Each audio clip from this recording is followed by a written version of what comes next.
नमस्कार दोस्तों, मैं हूं बेनाम। और जो कहानी मैं आज आपको सुनाने जा रहा हूं वह सिर्फ एक किस्सा नहीं है, बल्कि मेरी जिंदगी का वह सच है जो आज भी मेरे दिल और दिमाग के अंदर सांस लेता है और शायद आखिरी सांस तक जिंदा रहेगा। अक्सर कहा जाता है कि इंसान की सबसे बड़ी कमजोरी उसकी लालच होती है। पैसे की लालच, ताकत की लालच और सबसे खतरनाक जिस्मानी वासना की लालच। और मैंने अपनी आंखों से देखा है कि कैसे एक इंसान इन तीनों के पीछे भागते भागते अपनी इंसानियत ही नहीं बल्कि अपनी आत्मा तक हार बैठता है। अगर आप इस चैनल पर नए हैं तो चैनल को सब्सक्राइब जरूर कर लें, ताकि ऐसी सच्ची और खौफनाक कहानियां आपसे छूटे नहीं। और कहानी के आखिर में मुझे कमेंट में जरूर बताइएगा कि आपको यह कहानी कैसी लगी और आप किस शहर या गांव से देख रहे हैं। अपना नाम भी जरूर लिखिएगा, ताकि मुझे पता चले कि मेरी आवाज कहां कहां तक पहुंच रही है। मुझे पूरा भरोसा है कि यह कहानी आपके दिल से ज्यादा आपकी रूह को छुएगी। तो चलिए अब बिना वक्त गंवाए इस कहानी की शुरुआत करते हैं। मेरा नाम राघव है और मैं उत्तराखंड के पौड़ी गढ़वाल इलाके के एक छोटे से गांव धारकोट से हूं। हमारा गांव पहाड़ों की गोद में बसा है, जहां चारों तरफ घने जंगल, पुराने पत्थर के मंदिर, गहरी खामोश घाटियां और ऐसी गुफाएं हैं जिनके बारे में लोग खुलकर बात करने से भी डरते हैं। बचपन से मैंने गांव के बुजुर्गों को कहते सुना था कि रात के समय नयार घाटी की तरफ मत जाना और जंगल के उस हिस्से में बनी पुरानी कुटिया के पास कभी मत भटकना। लेकिन बचपन की जिद और जिज्ञासा इंसान को वही करने पर मजबूर कर देती है जो मना किया जाता है। मेरे पिता गांव के मंदिर में पूजा पाठ करते थे और उनका सबसे करीबी दोस्त था पंडित शिव प्रसाद तिवारी, जो पहले गांव के साथ ही पूजा पाठ किया करते थे, लेकिन बाद में उन्होंने तंत्र साधना का रास्ता पकड़ लिया था। मेरे पिता कई बार कहते थे कि शिव प्रसाद चाचा गलत दिशा में जा रहे हैं, लेकिन फिर भी दोनों की दोस्ती कभी नहीं टूटी। शिव प्रसाद चाचा के साथ रहने वाला उनका एक शिष्य था जिसका नाम था भैरवनाथ। नाम सुनते ही डर सा लगता है, लेकिन जब मैंने पहली बार उन्हें देखा था तो वह बिल्कुल आम इंसान जैसे ही लगते थे। उम्र करीब 35 साल, लंबे बिखरे बाल, माथे पर गाढ़ा चंदन का तिलक, गले में भारी रुद्राक्ष की माला और आंखों में ऐसी चमक जैसे वह सामने खड़े इंसान के अंदर तक देख सकते हो। बच्चे उनसे डरते थे, महिलाएं दूरी बनाकर रखती थीं और पुरुष उनका सम्मान करते हुए भी दिल के अंदर एक अनजाना खौफ पालकर रखते थे। भैरवनाथ और शिव प्रसाद चाचा नयार घाटी के ऊपर बने चीड़ के जंगलों के बीच एक पुरानी पत्थर की कुटिया में रहते थे, जहां पहुंचने में कम से कम 2 से ढाई घंटे की खड़ी चढ़ाई करनी पड़ती थी। गांव वालों का कहना था कि वहां पहले कोई साधु काली साधना किया करता था, जिसकी मृत्यु साधना के बीच ही हो गई थी और आज भी उसकी आत्मा एक उसी इलाके में भटकती है। लेकिन भैरवनाथ इन बातों से बिल्कुल नहीं डरते थे, बल्कि वही जगह उन्हें अपनी साधना के लिए सबसे उपयुक्त लगती थी। उस वक्त मैं करीब 15 साल का था और गर्मियों की छुट्टियों में अपने दोस्तों के साथ जंगल और नदी के किनारे घूमने चला जाता था। एक दिन हम सब नयार नदी के पास खेल रहे थे। तभी हमने देखा कि पहाड़ की ढलान से एक आदमी नीचे उतर रहा है और जैसे ही वह पास आया तो हमने पहचाना कि वह भैरवनाथ हैं। उन्होंने हमें देखा और हल्की सी मुस्कान के साथ पूछा कि तुम लोग यहाँ क्या कर रहे हो? ये जगह बच्चों के खेलने के लिए ठीक नहीं है। मेरे एक दोस्त ने हिम्मत करके पूछ लिया कि यहाँ ऐसा क्या है गुरुजी? तब भैरवनाथ ने नदी की तरफ देखा और फिर हमारी तरफ देखते हुए कहा कि यह नदी सिर्फ पानी नहीं बहाती, बल्कि कई अधूरी आत्माओं की कहानियां भी अपने साथ बहा कर ले जाती हैं। रात के वक्त यहाँ अजीब आवाजें आती हैं, किसी औरत के रोने की, किसी के हंसने की, और जो इन आवाजों के पीछे चला जाता है वह फिर वापस नहीं लौटता। हम सब डर के मारे चुप हो गए। फिर उन्होंने कहा कि तुम बच्चे हो, इसलिए फिलहाल तुम्हें कुछ नहीं होगा, लेकिन रात के समय यहां मत आना। उस दिन के बाद मेरे मन में भैरवनाथ को लेकर एक अजीब सी जिज्ञासा पैदा हो गई। मैं जानना चाहता था कि वह आखिर कौन है और उनकी आंखों में वह अजीब सी आग क्यों जलती रहती है। कुछ हफ्तों बाद मेरे पिता ने मुझे शिव प्रसाद चाचा के पास कुछ सामान देने भेजा और मैं खुशी खुशी उस कुटिया की तरफ निकल पड़ा। रास्ता बहुत डरावना था, ऊंचे पेड़, खामोशी और कई बार ऐसा लगता था जैसे कोई पीछे से देख रहा हो। करीब 2 घंटे बाद जब मैं कुटिया के पास पहुंचा तो वहां का माहौल बहुत भारी लग रहा था। हवा में धूप और राख की मिलीजुली गंध थी और कुटिया के बाहर जमीन पर अजीब से तांत्रिक चिन्ह बने हुए थे। मैंने दरवाजा खटखटाया तो शिव प्रसाद चाचा ने दरवाजा खोला और मुझे अंदर बुलाया। अंदर सिर्फ एक दिया जल रहा था और कोने में भैरवनाथ आंखें बंद करके कुछ मंत्र बुदबुदा रहे थे। चाचा ने धीरे से कहा कि वह साधना में है, शोर मत करना। मैं चुपचाप बैठ गया, लेकिन तभी भैरवनाथ ने अचानक आंखें खोल दी और सीधा मेरी तरफ देखने लगे। उनकी आंखें लाल नहीं, बल्कि जैसे अंदर आग जल रही हो। मैं डर के मारे हिल तक नहीं पा रहा था। तब उन्होंने शांत आवाज में कहा कि डरो मत, मैं तुम्हें कोई नुकसान नहीं पहुंचाऊंगा, मैं बस अपनी साधना में था। चाचा ने बताया कि भैरवनाथ बहुत बड़ी साधना की तैयारी कर रहे हैं और अगर यह साधना पूरी हो गई तो वह पूरे इलाके के सबसे ताकतवर तांत्रिक बन जाएंगे। मैंने पूछा, कौन सी साधना? तब चाचा ने बहुत धीमी आवाज में कहा कि यह मोहिनी अप्सरा की साधना है। यह सुनते ही मेरी रीढ़ में सिहरन दौड़ गई, क्योंकि मैंने सुना था कि इस साधना में अगर जरा सी भी गलती हो जाए तो साधक पूरी तरह से बर्बाद हो जाता है। मैंने पूछा, अगर साधना असफल हो गई तो? चाचा ने गहरी सांस लेकर कहा कि फिर भैरवनाथ शायद कभी वापस नहीं आएंगे। और फिर आई वह 7वीं अमावस्या की रात, जिसे मैं आज तक नहीं भूल पाया हूं। अमावस्या से 3 दिन पहले शिव प्रसाद चाचा ने मेरे पिता को बुलाया और मैं भी उनके साथ गया। उस दिन भैरवनाथ का चेहरा बेहद थका हुआ लग रहा था। आंखों के नीचे काले घेरे थे और शरीर कमजोर दिखाई दे रहा था। मेरे पिता ने उनसे पूछा कि क्या सब ठीक है? भैरवनाथ ने हल्की मुस्कान के साथ कहा कि अब सब या तो हमेशा के लिए बदल जाएगा या सब कुछ खत्म हो जाएगा। उस रात जब साधना शुरू हुई तो जंगल में ऐसी खामोशी थी जैसे पूरी घाटी सांस रोककर कुछ होने का इंतजार कर रही हो। आधी रात के बाद अचानक कुटिया से तेज चीख जैसी आवाज आई और फिर सब कुछ शांत हो गया। अगली सुबह जब गांव वाले वहां पहुंचे तो कुटिया खाली थी। न भैरवनाथ थे और न ही शिव प्रसाद चाचा। सिर्फ जमीन पर बने तांत्रिक चिन्ह और राख के ढेर बचे थे। और उसी दिन से गांव में अजीब घटनाएं शुरू हो गईं। किसी को रात में कोई बुलाता, किसी को सपने में एक सुंदर स्त्री दिखाई देती और फिर कुछ लोग हमेशा के लिए गायब हो जाते। और तब मुझे समझ आया कि लालच, ताकत और वासना जब एक साथ मिल जाती है तो इंसान को कहां से कहां ले जाती है। और यह कहानी सिर्फ भैरवनाथ की नहीं, बल्कि हर उस इंसान की है जो अपनी इच्छाओं के पीछे भागते हुए अपनी इंसानियत भूल जाता है। क्या हुआ शिव प्रसाद चाचा, आपने इतनी जल्दी क्यों बुलाया? पिताजी ने चिंतित आवाज में पूछा। पंडित शिव प्रसाद तिवारी ने धीरे से कहा कि भैरवनाथ ने फैसला कर लिया है, 7वीं अमावस्या की रात को वह मोहिनी अप्सरा की साधना पूरी करेंगे। यह सुनते ही पिताजी का चेहरा सख्त हो गया और उन्होंने भैरवनाथ की तरफ देखते हुए कहा कि तुम्हें पता भी है यह कितना खतरनाक रास्ता है।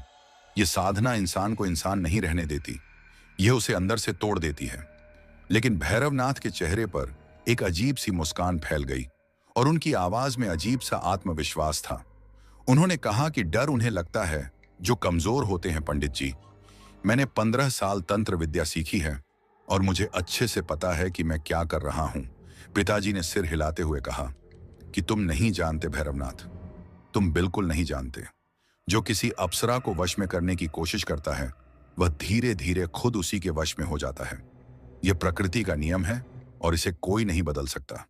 लेकिन भैरवनाथ ने उनकी बात अनसुनी कर दी और बोले कि बस 3 दिन बाद आप खुद देखेंगे कि मैं क्या बन सकता हूं।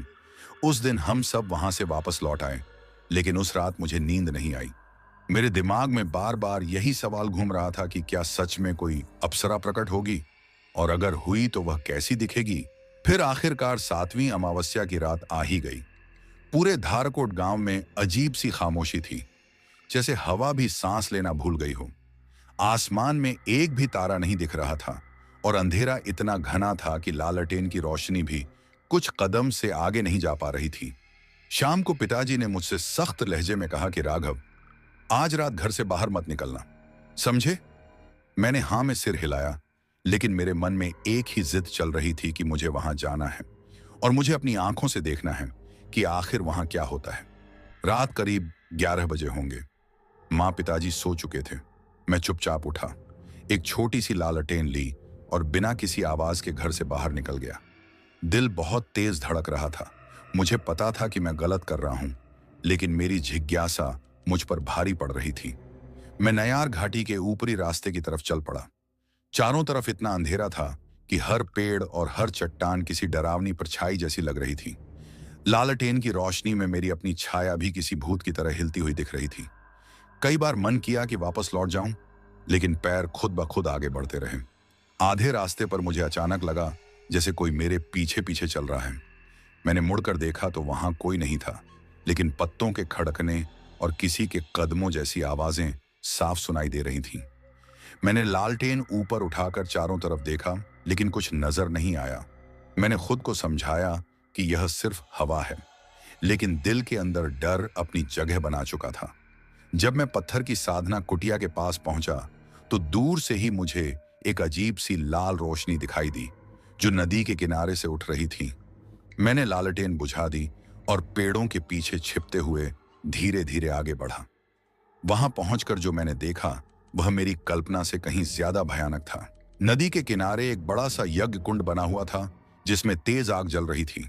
लेकिन वह आग सामान्य नहीं थी। उसकी लपटें गहरी लाल थीं और उनसे ऐसी गंध आ रही थी जैसे कुछ सड़ता हुआ जल रहा हो। हड्डियों जैसी गंध। यज्ञ कुंड के चारों तरफ तांत्रिक यंत्र बने हुए थे, कुछ खून से, कुछ राख से, और बीच में भैरवनाथ बैठे हुए थे। उन्होंने सिर्फ काली धोती पहनी थी, शरीर पर राख लगी थी, बाल खुले हुए थे और उनकी आंखें किसी और ही दुनिया में देख रही थीं। वह तेज आवाज में मंत्र पढ़ रहे थे। मुझे शब्द समझ नहीं आ रहे थे, लेकिन उनकी आवाज में ऐसी ताकत थी कि मेरे रोंगटे खड़े हो गए। पंडित शिव प्रसाद तिवारी भी थोड़ी दूरी पर खड़े थे और अपने हाथों से जड़ी बूटियां भैरवनाथ को दे रहे थे, जिन्हें वह यज्ञ कुंड में डाल रहे थे। हर बार कुछ डालते ही आग और भड़क जाती और हवा में ऐसी आवाज गूंजती जैसे कोई रो रहा हो या हंस रहा हो। तभी अचानक भैरवनाथ ने मंत्र रोक दिए। आग की तरफ देखते हुए ऊंची आवाज में बोले कि मैं भैरवनाथ हूं, हिमालय की घाटियों का साधक। मैंने 7 रातों तक तुम्हें पुकारा है, अब तुम्हें प्रकट होना ही होगा। उनकी आवाज पूरी घाटी में गूंज उठी और तभी यज्ञ कुंड की आग अचानक नीली हो गई, बिल्कुल नीली जैसे बिजली की चमक। और उसी नीली रोशनी के बीच से एक परछाई उभरने लगी, पहले धुंधली, फिर धीरे धीरे साफ, और फिर वह सामने थी, एक स्त्री। लेकिन कोई साधारण स्त्री नहीं। उसका शरीर जैसे चांदनी से बना हो, त्वचा इतनी चमकदार कि अंधेरी रात में भी वह जगमगा रही थी। उसके लंबे काले बाल हवा में ऐसे लहरा रहे थे जैसे पानी में लहराते सांप। उसकी आंखें नीली, गहरी और इतनी आकर्षक कि एक बार देखने वाला उनसे नजर हटा ही न सके। उसने सफेद साड़ी पहनी थी जो हवा में उड़ रही थी, और उसके गले में किसी धातु जैसी चमकती माला थी। वह यज्ञ कुंड के ऊपर तैर रही थी। उसके पैर जमीन को छू नहीं रहे थे। मैं पूरी तरह जड़ हो गया, सांस लेना भी मुश्किल हो गया। भैरवनाथ भी उसे देखकर कुछ पल के लिए सख्त रह गए, लेकिन फिर उन्होंने खुद को संभाला, हाथ जोड़कर पूछा कि तुम कौन हो? क्या तुम वही हो जिसे मैंने बुलाया है? स्त्री मुस्कुराई और उस मुस्कान में अजीब सी ठंडक और डर दोनों थे।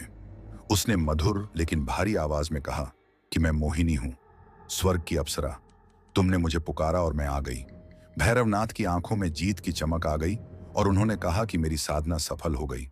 मोहिनी ने हंसते हुए कहा कि यह तो अभी शुरुआत है मनुष्य। फिर वह धीरे धीरे जमीन पर उतरी और जैसे ही उसके पैर जमीन से लगे, आसपास की घास मुरझा गई।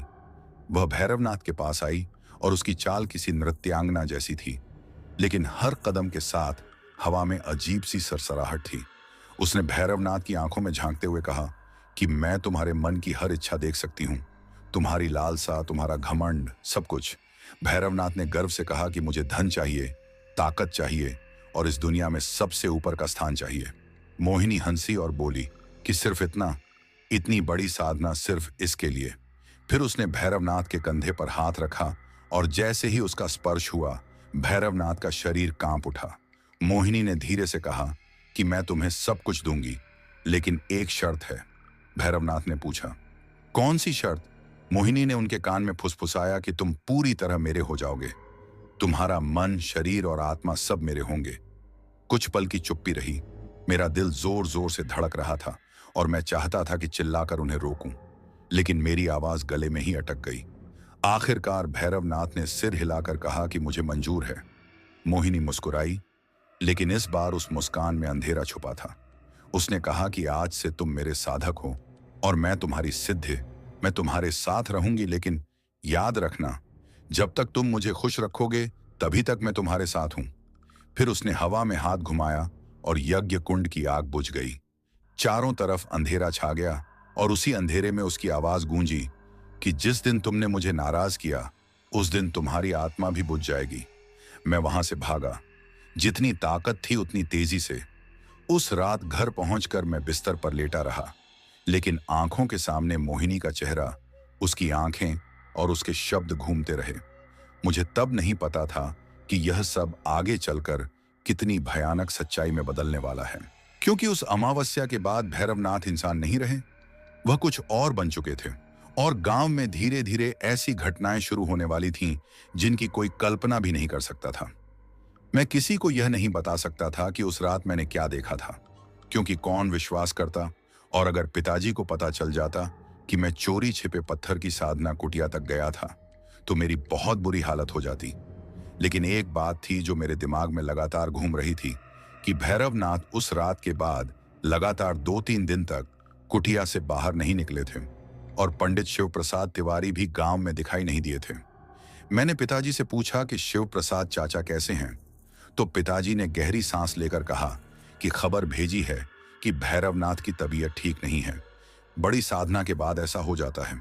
लेकिन मुझे साफ लग रहा था कि भैरवनाथ अब किसी और ही दुनिया में जी रहे हैं। चौथे दिन जब पंडित शिव प्रसाद तिवारी गांव आए, तो उनका चेहरा देखकर मैं चौंक गया। वह परेशान नहीं बल्कि बेहद खुश नजर आ रहे थे, और उनकी आंखों में अजीब सी चमक थी। उन्होंने पिताजी से कहा कि भैरवनाथ की साधना पूरी तरह सफल हो गई है और वह अब बहुत बदल चुके हैं। पिताजी ने शक से पूछा कि कैसे बदल गए, तो शिव प्रसाद चाचा ने कहा कि आप खुद देख लीजिए। उन्होंने गांव आने का फैसला किया है और वह लोगों को आशीर्वाद देंगे।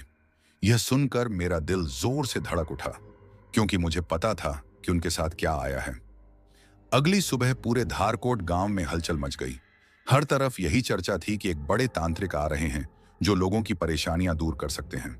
लोग अपने अपने घरों से निकलकर गांव के चौक की तरफ जाने लगे, और मैं भी पिताजी के साथ वहां पहुंचा। चौक में एक छोटा सा मंडप लगाया गया था और उसके नीचे आसन रखा था। लोग बेसब्री से इंतजार कर रहे थे, और फिर भैरवनाथ वहां पहुंचे। लेकिन यह वही भैरवनाथ नहीं थे जिन्हें मैं पहले जानता था।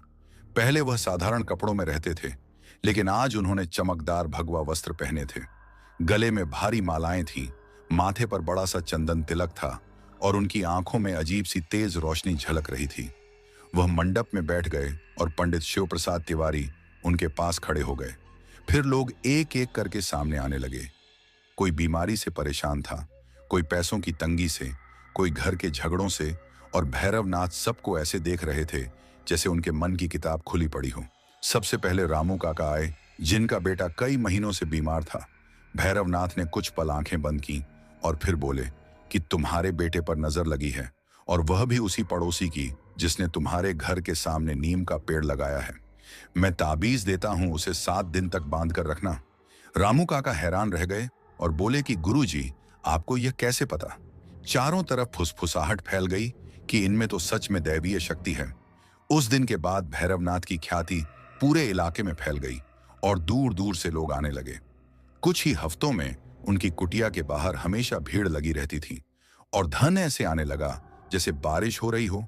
सोना, चांदी, नकद, सब कुछ चढ़ाया जाने लगा, और कुछ ही महीनों में भैरवनाथ बहुत अमीर हो गए। उन्होंने नयार घाटी के ऊपरी इलाके में नई बड़ी कुटिया बनवा ली। लेकिन सबसे हैरान करने वाली बात यह थी कि वह लोगों के ऐसे राज बता देते थे जो कोई और नहीं जान सकता था। किसी के मन की बातें, किसी के छुपे पाप और किसी के आने वाले खतरे। लोग उन्हें त्रिकालदर्शी कहने लगे। एक दिन मैंने खुद देखा कि कोलकाता से आया एक व्यापारी उनके पास बैठा था। भैरवनाथ ने उससे कहा कि तुम्हारा साझेदार तुम्हें धोखा देकर पैसे लेकर भागने वाला है, और अगले महीने पुलिस उसे पकड़ लेगी। व्यापारी का चेहरा उड़ गया, और वही हुआ जो भैरवनाथ ने कहा था।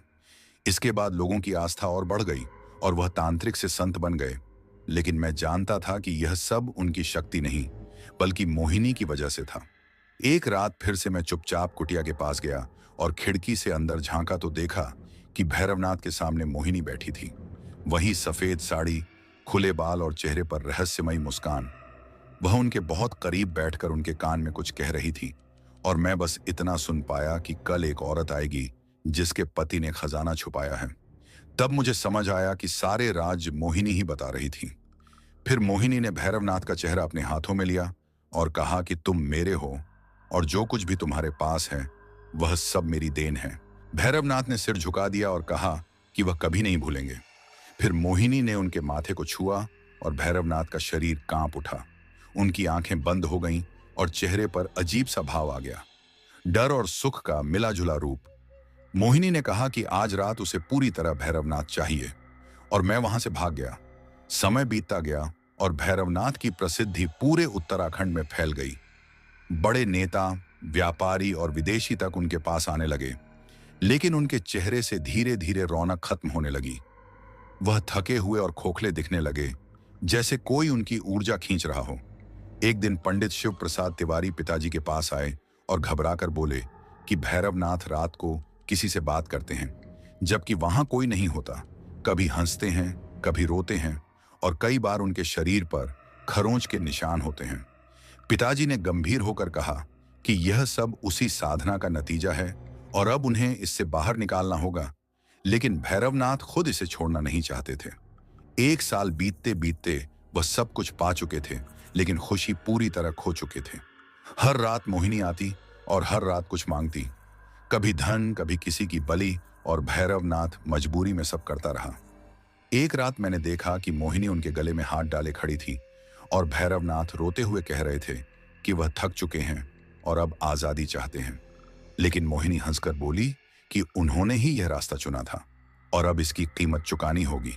उसी रात मैंने ठान लिया कि चाहे कुछ भी हो, मुझे कुछ ना कुछ करना ही होगा, क्योंकि अब यह साफ हो चुका था कि जो शक्ति भैरवनाथ को ऊपर लाई थी वही शक्ति उन्हें अंदर से खत्म भी कर रही थी। और प्रकृति का नियम यही है कि जो बंधन तुम बनाते हो वही बंधन एक दिन तुम्हें भी जकड़ लेता है। और भैरवनाथ ये समझ चुके थे कि अब जो हो रहा है वह उनके हाथ से निकल चुका है, लेकिन बहुत देर हो चुकी थी। वह रात, वह भयानक रात जब भैरवनाथ ने मोहिनी को छोड़ने का फैसला किया, उस रात को याद करके आज भी मेरे रोंगटे खड़े हो जाते हैं।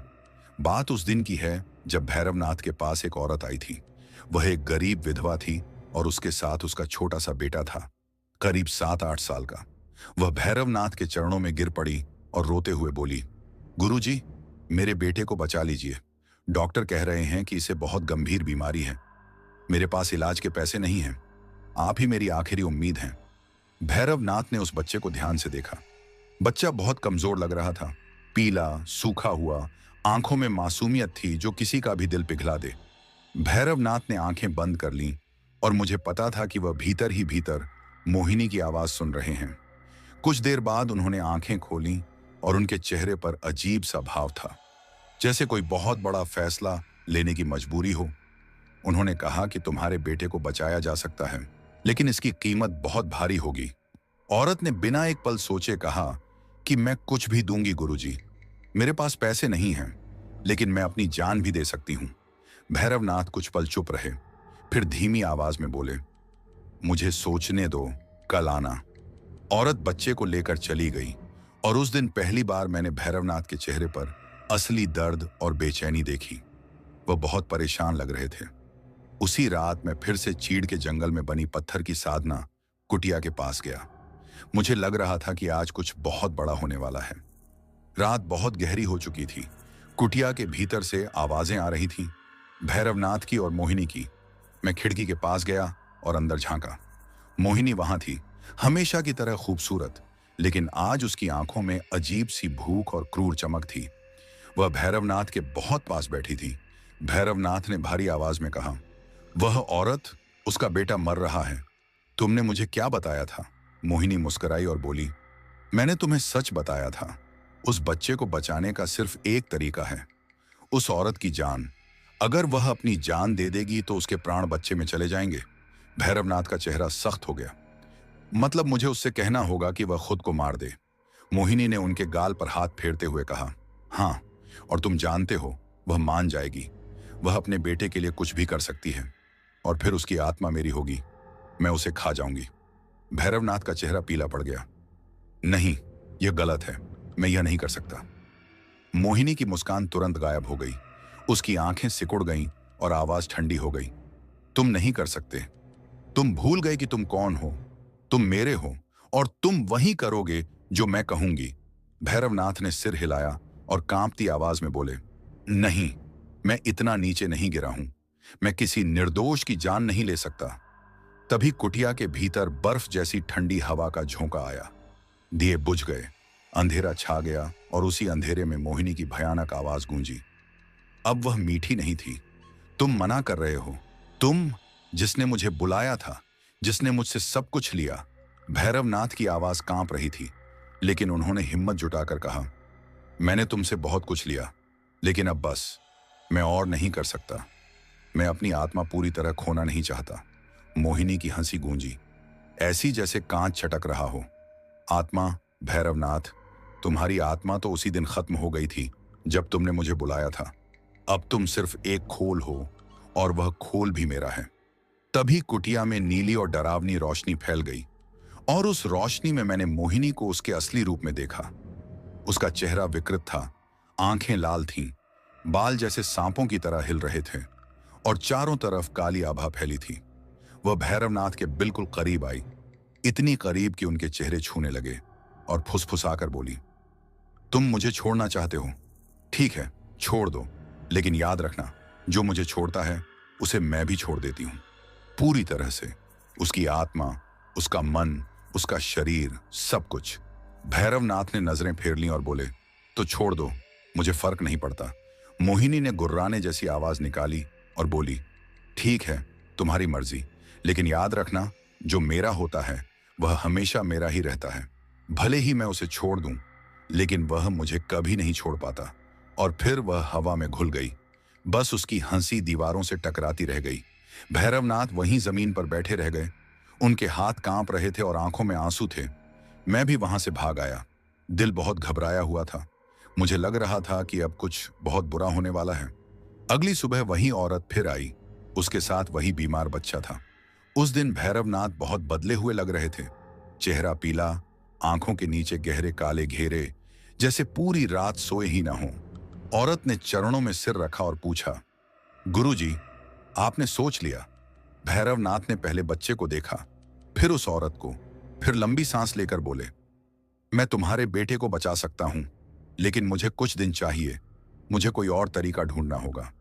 औरत की आंखों में उम्मीद चमक उठी और वह बोली, सच में गुरुजी?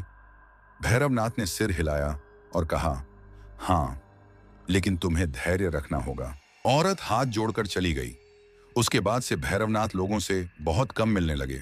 वह ज्यादातर न्यार घाटी के ऊपरी इलाके में बनी उसी पत्थर की साधना कुटिया में रहते। तांत्रिक ग्रंथों में कुछ खोजते, रात रात भर जागते, मंत्र पढ़ते रहते। एक दिन पंडित शिव प्रसाद तिवारी मेरे पिताजी से बोले कि कुछ बहुत गड़बड़ है। भैरवनाथ किसी बड़ी मुसीबत से लड़ रहे हैं। पिताजी ने पूछा, किससे लड़ रहे हैं? पंडित जी बोले, पता नहीं, लेकिन वह जैसे किसी अदृश्य शक्ति से जूझ रहे हों। मैं चुप रहा, क्योंकि मैं जानता था कि वह किससे लड़ रहे थे। मोहिनी से। फिर वह रात आई, पूर्णिमा की रात। मेरे कदम खुद ब खुद धारकोट गांव, पौड़ी गढ़वाल क्षेत्र के बाहर उसी कुटिया की तरफ बढ़ गए। वहां पहुंचते ही मुझे रोने की आवाज सुनाई दी। मैं खिड़की के पास गया और देखा कि भैरवनाथ फर्श पर बैठे थे, हाथ जुड़े हुए। सामने एक यंत्र बना था और बीच में दिया जल रहा था। वह बुदबुदा रहे थे कि मुझे माफ कर दो, यह मेरी भूल थी। मैंने तुम्हें बुलाया, लेकिन अब मैं और नहीं कर सकता। मुझे छोड़ दो। तभी तेज हवा चली, दिया बुझ गया, अंधेरा छा गया और उसी अंधेरे में मोहिनी प्रकट हुई। लेकिन अब वह पूरी तरह राक्षसी रूप में थी। चेहरा विकृत, आंखें आग जैसी और मुंह से मौत जैसी बदबू आ रही थी। वह भैरवनाथ के ऊपर झुक गई और कई आवाजों में बोली, तुम मुझसे माफी मांग रहे हो? तुम जिसने मुझे बुलाया, इस्तेमाल किया और अब छोड़ना चाहता है? भैरवनाथ कांपते हुए बोले, मैं गलत था, मुझे माफ कर दो। मोहिनी ने उनका गला पकड़ लिया, पकड़ इतनी मजबूत कि उनका चेहरा लाल पड़ गया। माफी? मोहिनी ने कहा, माफी छोटी गलती पर मिलती है। तुमने तो पाप किया है। तुम मुझे धरती पर लाए, मुझे बंधन में बांधा और अब सोचते हो कि मैं तुम्हें छोड़ दूंगी। भैरवनाथ की आवाज टूट रही थी। कृपा। मोहिनी ने उन्हें छोड़ दिया और कहा, मैं तुम्हें छोड़ सकती हूं, लेकिन उसकी कीमत चुकानी होगी, बहुत बड़ी कीमत। भैरवनाथ ने डरते हुए पूछा, कौन सी कीमत? मोहिनी मुस्कुराई और बोली, तुम्हारी आत्मा। तुम्हारी आत्मा मेरे साथ जाएगी। तुम्हारा शरीर यहीं रहेगा, लेकिन आत्मा मेरी होगी, हमेशा के लिए।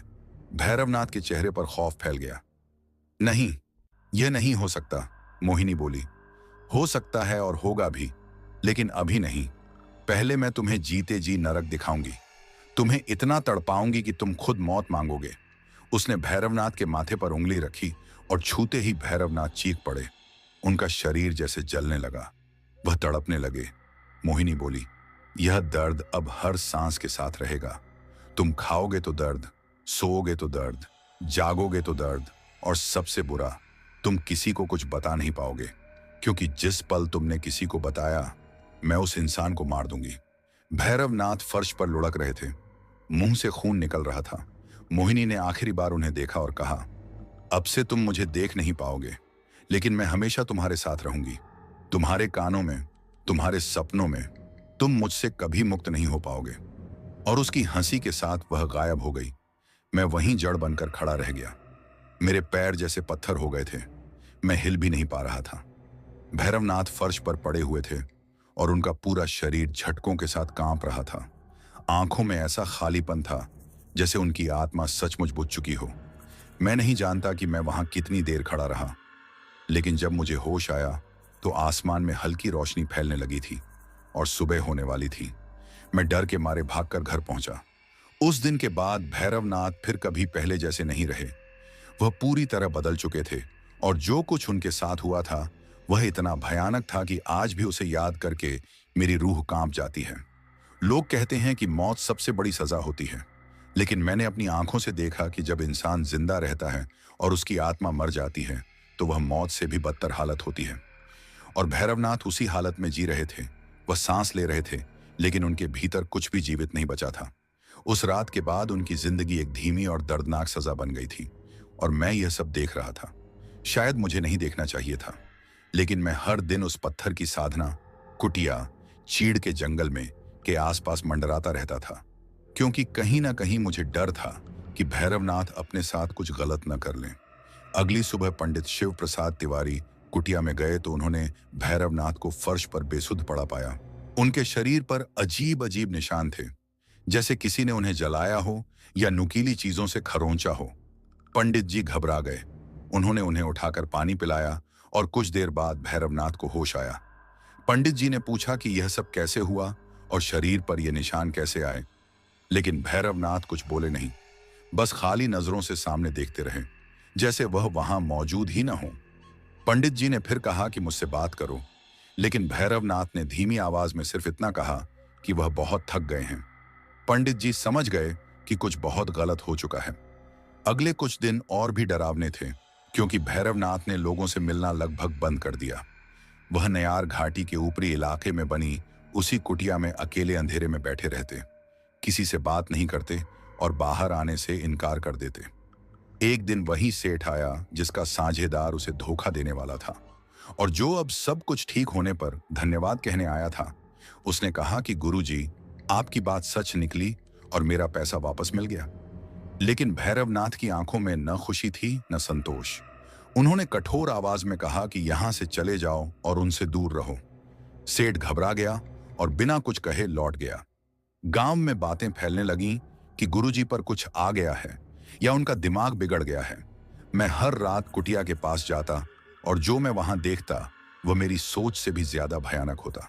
भैरवनाथ कभी चीखते, कभी अपने बाल नोचते, कभी दीवारों से सिर टकराते और कभी ऐसे बात करते जैसे कोई और वहां मौजूद हो। एक रात मैंने उन्हें कहते सुना कि मुझे छोड़ दो, मैं अब और नहीं सह सकता, लेकिन वहां कोई दिखाई नहीं देता था। फिर अचानक वह पागलों की तरह हंसने लगते और कुछ ही पल में फूट फूट कर रोने लगते। पंडित शिव प्रसाद तिवारी ने मेरे पिताजी से कहा कि भैरवनाथ पर किसी भारी शक्ति का साया है और वह अंदर से टूट रहे हैं। पिताजी ने कहा कि यह सब गलत साधना का नतीजा है और अब जब तक भैरवनाथ खुद उस बंधन को तोड़ना नहीं चाहेंगे तब तक कोई उन्हें बचा नहीं सकता। यह सुनकर पंडित जी की आंखों में आंसू आ गए। और वह टूटे हुए लौट गए। फिर वह दिन आया जब सब कुछ खत्म हो गया। दिवाली से करीब एक हफ्ता पहले, जब पूरा धारकोट गांव, पौड़ी गढ़वाल क्षेत्र त्योहार की तैयारी में लगा था और लोग खुश थे, लेकिन मेरा मन भारी था और मुझे बार बार लग रहा था कि कुछ बहुत बुरा होने वाला है। उस रात मैं फिर कुटिया पहुंचा और वहां अजीब सी खामोशी थी। न कोई आवाज, न कोई रोशनी। दरवाजा खुला था और अंदर भैरवनाथ चारों तरफ दिए जलाए बैठे थे और उनके हाथ में एक चाकू था। मेरी सांस अटक गई। वह कुछ बुदबुदा रहे थे कि उन्होंने सत्ता, धन और ताकत पाने के लिए अपनी आत्मा बेच दी और अब उनके पास कुछ नहीं बचा। फिर उन्होंने आंखें खोली और उन आंखों में एक अजीब सी शांति थी। उन्होंने कहा कि अगर वह जीवन में मुक्त नहीं हो सकते तो मौत में हो जाएंगे। और फिर उन्होंने जो किया वह मैं शब्दों में बयान नहीं कर सकता। मैं चीखता हुआ अंदर दौड़ा, लेकिन बहुत देर हो चुकी थी। भैरवनाथ खून से लथपथ फर्श पर पड़े थे और उनकी आंखें खुली थीं, लेकिन उनमें कोई भाव नहीं बचा था। तभी मुझे ठंडी और भारी हवा का झोंका महसूस हुआ और उसी हवा में एक फुसफुसाहट गूंजी कि उसने सोचा कि मौत से मुक्त हो जाएगा, लेकिन वह नहीं जानता कि यह शक्ति मौत के पार भी मौजूद है। फिर मैंने देखा कि भैरवनाथ के शरीर से धुंधला सा धुआं निकल रहा था, जो धीरे धीरे एक आकृति ले रहा था और मुझे साफ महसूस हुआ कि मोहिनी वहां मौजूद है, अदृश्य लेकिन ताकतवर। उसकी हंसी गूंजी और उसने कहा कि अब भैरवनाथ की आत्मा हमेशा के लिए उसकी है और वह कहीं नहीं जाएगी। तभी पंडित शिव प्रसाद तिवारी अंदर आए और यह दृश्य देखकर चीख पड़े। अगले कुछ दिन पूरे गांव में मातम छाया रहा।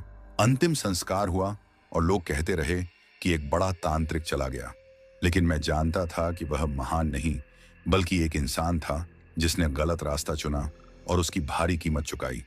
पंडित जी कई दिनों तक किसी से नहीं मिले और जब लौटे तो जैसे एक ही रात में बूढ़े हो गए हों। उन्होंने कहा कि काश उन्होंने भैरवनाथ को समय रहते रोक लिया होता। कुछ हफ्तों बाद उस कुटिया को गिरा दिया गया क्योंकि लोगों को वह जगह अशुभ लगती थी, लेकिन मुझे पता था कि वहां अब भी कुछ मौजूद है। एक रात मैं फिर उन खंडहरों के पास गया और हवा में वही भारीपन और जलन की गंध थी। तभी पेड़ों के बीच मुझे एक धुंधली आकृति दिखाई दी और जब मैंने ध्यान से देखा तो मेरा दिल बैठ गया, क्योंकि वह भैरवनाथ की आत्मा थी जो अब भी वहां भटक रही थी। उनकी आंखों में गहरी पीड़ा और एक अनकही गुहार थी। मैंने कांपती आवाज में उन्हें पुकारा, लेकिन वह धीरे धीरे हवा में घुल गए और मैं वहीं खड़ा रह गया, रोता हुआ, यह जानते हुए कि मैं कुछ भी नहीं कर सका। आज उस घटना को 20 साल बीत चुके हैं। मैं अब 35 साल का हूं और गांव छोड़कर शहर में बस चुका हूं, लेकिन वे रातें, वे चीखें और वह दर्द आज भी मेरे साथ चलते हैं और शायद जिंदगी भर चलते रहेंगे। पिताजी भी अब इस दुनिया में नहीं रहे, लेकिन वह कहानी और वह सच्चाई आज भी मेरे साथ चलती है। लोग कहते हैं कि आज भी पूर्णिमा की रात न्यार घाटी के ऊपरी इलाके में, उसी जगह जहां कभी पत्थर की साधना, कुटिया, चीड़ के जंगल में हुआ करती थी, वहां एक स्त्री दिखाई देती है, नीले वस्त्रों में, लंबे खुले काले बालों के साथ। वह जैसे किसी को ढूंढती रहती है और उसके साथ एक परछाई चलती है, एक पुरुष की परछाई जो हमेशा उसके पीछे पीछे रहती है। कुछ लोगों ने उस स्त्री की हंसी सुनी है और कुछ ने उस आदमी का रोना, लेकिन जो भी उन्हें देख लेता है वह फिर दोबारा उस रास्ते से गुजरने की हिम्मत नहीं करता। मैं आज ये सब इसलिए बता रहा हूं ताकि आप समझ सकें कि इस दुनिया में कुछ ताकतें ऐसी भी हैं जो हमारी सोच और समझ से बहुत परे होती हैं, और कुछ इच्छाएं ऐसी होती हैं जिनके पीछे भागना इंसान को धीरे धीरे अंधेरे की तरफ खींच ले जाता है। धन की लालच, ताकत की लालच और वासना की लालच, ये तीनों मिलकर इंसान की आंखों पर ऐसा पर्दा डाल देते हैं कि उसे सही और गलत का फर्क दिखना ही बंद हो जाता है। भैरवनाथ ने भी यही गलती की थी। वह एक साधारण तांत्रिक से शुरू होकर बहुत कुछ बनना चाहते थे। उन्होंने सोचा था कि वह किसी दिव्य शक्ति को अपने वश में कर लेंगे, लेकिन सच यह था कि वह खुद उस शक्ति के बंधन में बंधते चले गए और आज 20 साल बाद भी उनकी आत्मा मुक्त नहीं हुई है, शायद कभी होगी भी नहीं। इसलिए अगर आप कभी किसी ऐसी जगह पर हों जहां आपको लगे कि कोई मौजूद है लेकिन दिखाई नहीं देता, अगर आपको हवा में किसी की फुसफुसाहट सुनाई दे, किसी स्त्री की धीमी हंसी या किसी पुरुष का दर्द भरा रोना सुनाई दे, तो समझ लीजिए कि वह जगह साधारण नहीं है और वहां एक पल भी रुकना आपके लिए खतरनाक हो सकता है। वहां से तुरंत दूर हो जाइए, क्योंकि हो सकता है वह मोहिनी हो या फिर भैरवनाथ की भटकती हुई आत्मा। और अगर एक बार उनकी नजर आप पर पड़ गई तो फिर उस जाल से निकलना आसान नहीं होता। यह कहानी सिर्फ डराने के लिए नहीं है, यह एक चेतावनी है, एक ऐसा सबक जिसे हल्के में लेना बहुत भारी पड़ सकता है। कभी भी किसी अप्सरा, किसी मोहिनी या किसी अलौकिक शक्ति को साधने की कोशिश मत करना, क्योंकि वह वरदान नहीं होती, बल्कि वासना का सबसे भयानक श्राप होती है, जो इंसान से उसका विवेक, उसका धैर्य और आखिर में उसकी आत्मा तक छीन लेती है। और अगर आप कभी धारकोट गांव, पौड़ी गढ़वाल क्षेत्र के आसपास के जंगलों में जाएं और आपको कोई पुराना खंडहर या टूटी हुई जगह दिखे, तो रात वहां रुकने की भूल मत करना, क्योंकि लोग कहते हैं कि आज भी वहां कुछ भटकता है, आज भी कोई किसी नए शिकार की तलाश में है। और हो सकता है अगली बार उस अंधेरे में जो कदमों की आहट सुनाई दे, वह आपकी ही हो। इसलिए याद रखिए, हर चमकती चीज रोशनी नहीं होती और हर बुलावा आशीर्वाद नहीं होता। कभी कभी वह बुलावा आपकी जिंदगी का आखिरी मोड़ भी बन सकता है। तो सावधान रहिए, सतर्क रहिए, और अगर आपको कभी लगे कि कोई शक्ति आपको अपनी तरफ खींच रही है, तो उसी पल रुक जाइए, क्योंकि कुछ रास्ते ऐसे होते हैं जहां एक बार कदम रख दिया तो वापसी का कोई रास्ता नहीं बचता। और अगर आपको ऐसी दिलचस्प कहानियों के शौकीन हैं, तो चैनल को सब्सक्राइब जरूर करें और इस वीडियो को शेयर करना ना भूलें। मिलते हैं अगले वीडियो में। धन्यवाद।